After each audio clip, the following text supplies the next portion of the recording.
Les dynamiques territoriales aux États-Unis. Les États-Unis ont une immense superficie qui s'étend sur 9,3 millions de kilomètres carrés.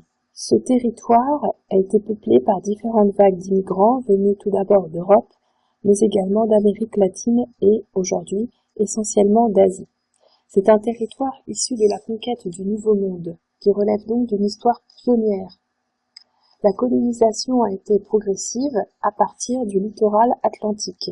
Ce peuplement s'est fait aussi par le biais de l'esclavage et par la mise à l'écart de la population indigène. Tout cela explique l'inégale répartition de la population sur le territoire états-unien. Les populations ont conservé une mentalité pionnière. Il existe ainsi une forte mobilité interne, les populations n'hésitant pas à changer de région pour trouver du travail.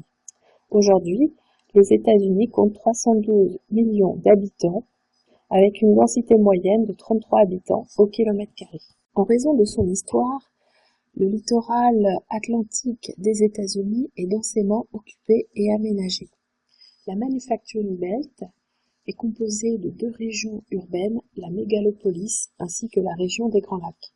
La mégalopolis est en fait le centre décisionnel planétaire, avec de nombreux sièges sociaux, mais également des institutions internationales y sont présentes telles que l'ONU ou encore le FMI.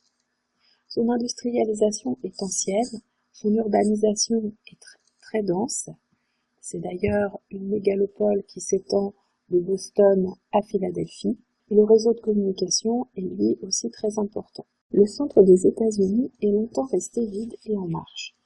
Cependant, avec la crise industrielle des années 1970 et 1980, des millions d'Américains ont quitté le Nord-Est pour la Sun Belt, où les emplois étaient nombreux dans le tourisme, comme en Floride, mais aussi dans les activités de pointe, notamment en Texas, ou encore dans l'informatique et le cinéma, comme en Californie.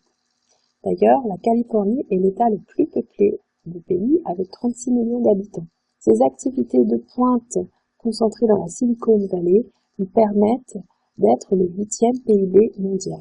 Les espaces frontaliers sont eux aussi en plein essor économique et démographique.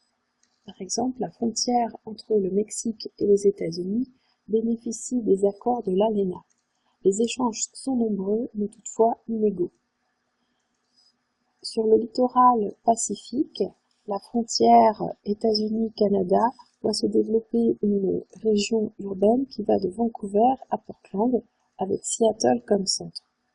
C'est la présence de Boeing et le développement de l'industrie aéronautique qui a permis ce dynamisme.